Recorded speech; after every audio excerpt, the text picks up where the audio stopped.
What's up, everybody? Good afternoon, and we're taking a short break from the draft stuff to take a look at some impending free agent decisions. We're only a couple days away from the start of free agency in the NFL, and there are some things that are coming down to the wire here because obviously you would always prefer to lock up the players that you want to keep before free agency because you just don't know what's going to happen out there. You don't know if somebody's going to come up with an offer that you can't match. You don't know if the player is going to be worth more than you were expecting. You want to take care of it beforehand. Now, there is a little bit of wisdom to the opposite of that, which is maybe the player gets out there and finds out, oh, I'm not actually that desired. I'm not actually that wanted. So maybe I got to go back to my original team for less than I was thinking, but more likely is the opposite. The player ends up driving up their price by having multiple teams bid on him. So these next couple days here are pretty significant, and mostly that significance is wrapped up in one Leonard Williams. So we got this from John Schneider yesterday. He was asked about Leonard Williams on 710, and I wouldn't expect him to say anything else because what else is he going to say at this point in time? He played great. We're trying to get him back. We'd love to have him back. He's definitely a priority for us. We're in the negotiations right now. The agents know how we feel. We're trying to retain him, no doubt.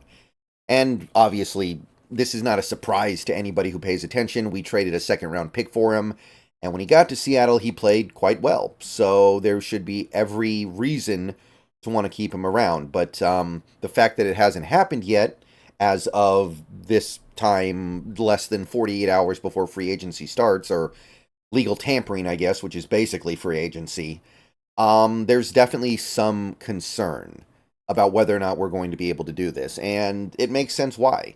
This guy has leverage. This guy has power over the Seahawks that most free agents don't have. We traded for this guy. We gave up a second round pick for this guy. So letting him go would hurt more than the typical free agent. This is not a situation where losing the player means just losing the player. It means losing the player and also losing that second round pick that you gave up for a rental that didn't even get you into the playoffs. So he knows that.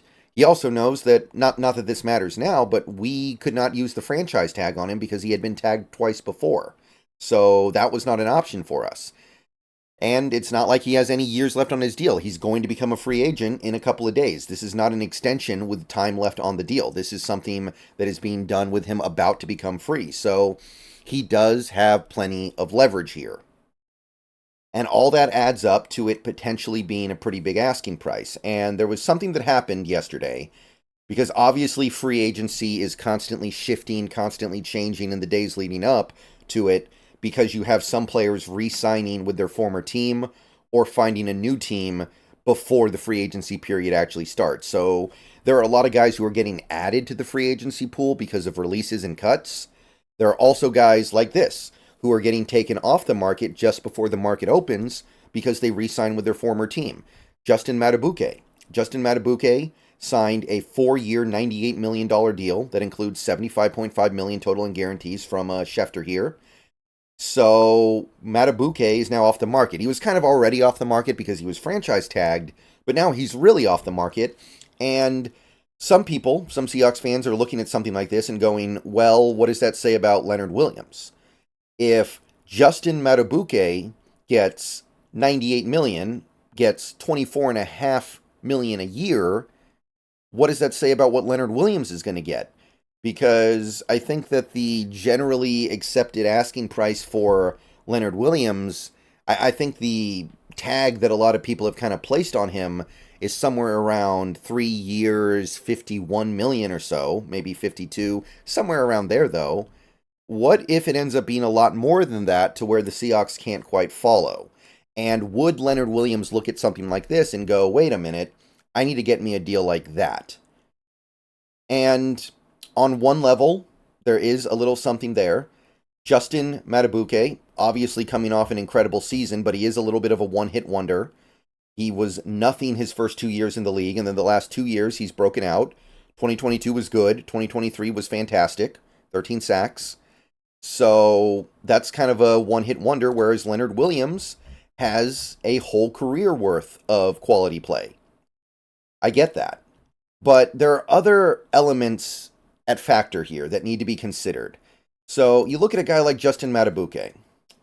For one, the most relevant thing I think that needs to be taken into account here, Madubuike is about to turn 27. He turns 27 after the season starts. So he's still 26, and he will be 26 when the season starts. So he's still pretty young. He is probably not yet in his prime. Ideally, and this may not play out this way, but in theory at least, his best years are in front of him.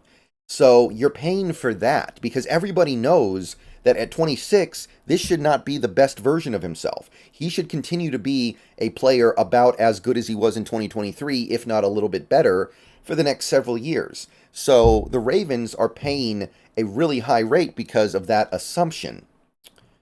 Leonard Williams, on the other hand, is going to turn 30 before the season starts. He turns 30 in June. And once you get to 30, that's when the decline usually hits. And this guy was in the NFL at 21. He wasn't somebody who came into the league when he was 24 or 25, and 30 doesn't really mean that much. He's got miles on him. He's played 144 games plus a little bit of playoffs in his career. I think literally only one playoff game now that I think about it. But he's played a ton of football, and you can see, you can look at this. His best years are pretty clearly already in the rearview mirror. He's made one Pro Bowl in his career way back in 2016. He had 11 and a half sacks in 2020. That was, the COVID year. That was quite some time ago. And he's had some seasons that are underwhelming. Like he had 2.5 sacks in 2022. Missed some games, but not a stellar season. Last year he was really good, but we're talking about 5.5 sacks across 18 games played. So Leonard Williams doesn't have that benefit of being able to say, I'm entering my prime. Leonard Williams is leaving his prime. He's probably already left his prime. I think that if you watched him play and looked at him physically last year, he was still really, really good. But we all understand that he's probably about to hit a little bit of a downward slope here. It's a long way down. He's still got ability to spare. But we are not talking about a guy who expects to be a Pro Bowler or an All-Pro at any point over the next several years. And everybody knows this. And honestly, while we're here, Madubuike had a 13-sack season last year. Leonard Williams has never done that. So Madubuike, if he lives up to what he did in 2023, which, that could go either way, is a super-duper star in the making. Like, it's not quite J.J. Watt territory, but it is really, really good if he builds on this. Leonard Williams never got to that height. Like, his career high in sacks is 11.5, and he's been in decline for a couple of years now. So that stuff gets taken into account. Everybody is aware of this stuff. Everybody knows that as a defensive lineman with a lot of miles on you, you're not suddenly going to become some much better player when you get to the other side of 30. And the last element to this is Leonard Williams has already made his money in the NFL. And that stuff matters too. Madubuike has made a few $1 million in his career. He's a third-round pick. He's only made his rookie money. Madubuike has made very little NFL money in terms of salary. Leonard Williams has made over $110 million in NFL salary in his career so far. So he's already kind of broken the bank. He made a lot of money from the Jets, the Giants, and now a tiny little bit from the Seahawks. So the priorities are a little bit different. What Leonard Williams wants is going to be a little bit different compared to somebody like a Madubuike who's trying to cash in. If you're Justin Madubuike right now, you coming off this 13-sack season, you might never have another chance to get paid like crazy again. You could tear your ACL next year and then boom, you're not making money. You could wash out. That year could be a fluke and boom, you're not going to make very much more money. Leonard Williams has already made his money. So he should be coming in with a slightly different approach, knowing that he's already set. He should already be set for life, as should be his kids and his kids' kids. So I think that changes the mentality a little bit when you go in to negotiate your, what would this be, a fourth contract? Because, well, I guess the Jets contract all counts as one because he was a first round pick. So he had the Jets contract and then the Giants contract, and this I guess would be his third contract. So he's already signed one big money deal with that. What was it? 60 million he got from the. I think it was about 60 million he got from the Giants on that extension. So it's definitely a different thing compared to somebody like Madubuike who signed a third round rookie contract and that's it. So I don't think the Madubuike deal is going to affect Leonard Williams all that much.